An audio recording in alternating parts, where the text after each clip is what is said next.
আসসালামু আলাইকুম। Shakil tech academy YouTube channel পক্ষ থেকে আপনাদেরকে স্বাগতম ও শুভেচ্ছা। তো আজকে আপনাদের জন্য আমি একটা বিষয় নিয়ে আসছি, সেটি হচ্ছে আমরা ঘরে বসে কিভাবে অনলাইনে জন্ম নিবন্ধনের আবেদন করতে পারি এবং সেটি কিভাবে অনলাইন থেকে তুলতে পারি সে বিষয়ে আজকে আলোচনা করব।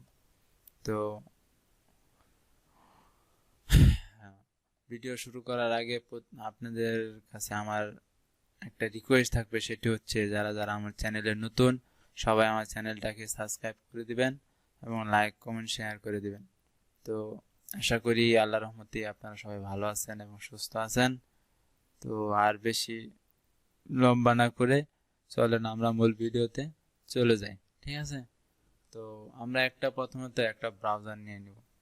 ব্রাউজার নিয়ে সেরা তারপরে এই জায়গাতে আমরা জন্ম নিবন্ধন এটা বাংলাতে লিখে দিব, অথবা BDRIS গভ বিডি, ঠিক আছে, .bd এটা লিখে সার্চ করলে এরকম আমরা দেখতে পারবো।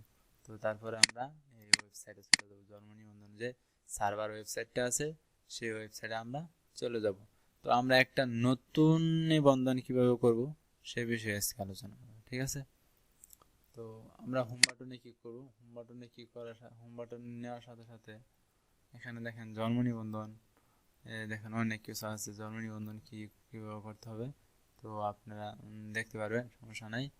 তো আমরা আজকে করব একটি নতুন নিবন্ধন, জন্ম নিবন্ধনের জন্য আবেদন। এখানে ক্লিক করব।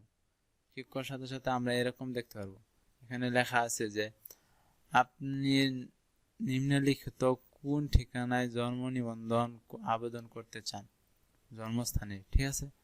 আর অন্য কোনো কিছু অ্যাড করার প্রয়োজন নেই। তো পরবর্তী ধাপে ক্লিক করবেন। ক্লিক করলে দেখবেন যে আপনার ড্যাশবোর্ডটা এরকম এসে পড়বে। তো এখানে ফার্স্ট নাম, লাস্ট নাম, তারপর ইংরেজি নেম, বাংলা নেম, জন্ম তারিখ, কততম সন্তান, ঠিক আছে, এই বিষয়ে আপনার যতটুকু লেখার প্রয়োজন এটি লিখবেন। তো আমি এটি পূরণ করে আপনাদেরকে দেখাচ্ছি। তো আমরা এখানে প্রথম নেম, লাস্ট নেম লিখে দিব, তারপরে ইংরেজি নাম লিখে দিব, তারপর জন্ম তারিখটা দিয়ে দিব, তার নাম দিয়ে দিব, লিঙ্গ কি এটা দিয়ে দিব, তারপরে কোন জন্মস্থান ঠিকানা কোথায় এটা আমরা এখানে দিয়ে দিব, ঠিক আছে? দিয়ে দেওয়ার পরে সব সুন্দরভাবে পূরণ করে দেবো যাতে ভুল না হয়। বাংলাদেশ, ময়মনসিংহ বিভাগ, শেরপুর জেলা, নকলা, পাটাঘাটা 9 নং ওয়ার্ড, দুধেরচর, পাটাঘাটা, পলাশকান্দি। আমরা পরবর্তী ধাপে ক্লিক করব, ঠিক আছে? পরবর্তী ধাপে ক্লিক করার সাথে সাথে আমাদের ড্যাশবোর্ডটা এরকম এসে পড়বে, ঠিক আছে? তো আমরা এখানে পিতামাতার নামগুলো সুন্দরভাবে লিখে দেবো, ঠিক আছে? পরে আমরা এটা ওই পিতার নাম, মাতার নাম, তারপরে কোন দেশে, জাতীয়তা কোন, পিতার জাতীয়তা কোথায়, মাতার জাতীয়তা কোথায়, এগুলো আমরা লিখে দিয়ে তারপরে পরবর্তী ধাপে ক্লিক করব। তো আমরা এখানে দেখেন অনেক কিছু আছে যে লেখা আপনার কি নিম্নলিখিত কোনো ঠিকানায় আপনার স্থায়ী বাসিন্দা হিসাবে ব্যবহার করতে চান। মানে আপনি যদি না আরও কোনো জায়গা মানে ঠিকানা ব্যবহার করতে চান তাহলে এখানে ব্যবহার করতে পারবেন। তো আমরা ব্যবহার করব না, তারপরে পরবর্তী ধাপে চলে যাব। না, কোনোটাই চাই না, এটা আমরা কোনোটাই চাই না, জন্মস্থানে, ঠিক আছে? দেখছেন এটা কোনোটা চাই না। তো এরপর আমরা এখানে জন্মস্থানে অ্যাড করে দেব। তো আমরা অ্যাড হয়ে যাবে। তারপর আমরা পরবর্তী ধাপে ক্লিক করব।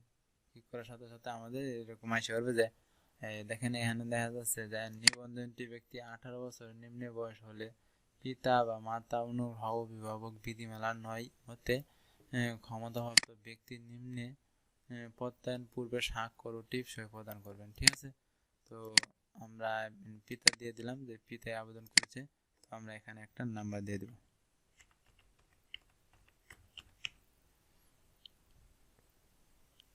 আমরা একটা নাম্বার দিয়ে, যদি আপনাদের ইমেল থাকে তা দিয়ে দিবেন, না থাকলে কোনো সমস্যা নেই, এটা দিয়ে দিলাম। তারপরে ফাইল সংযুক্ত করবে। ফাইল সংযুক্ত, প্রতিটি ফাইল সংযুক্ত সর্বোচ্চ ফাইল সাইজ হচ্ছে 100 কিলো বাইট, 100 কিলো বাইট মানে 100 কেবি, ঠিক আছে?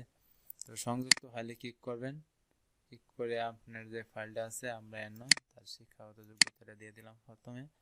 তো এখানে বলে দিই যে যে শিক্ষাগত যোগ্যতা, ঠিক আছে, এটা আমরা দিয়ে এখানে আপলোড, হ্যাঁ এটা আমরা এখানে দেব, সরি এটা না, রাইটটা দিতে হবে,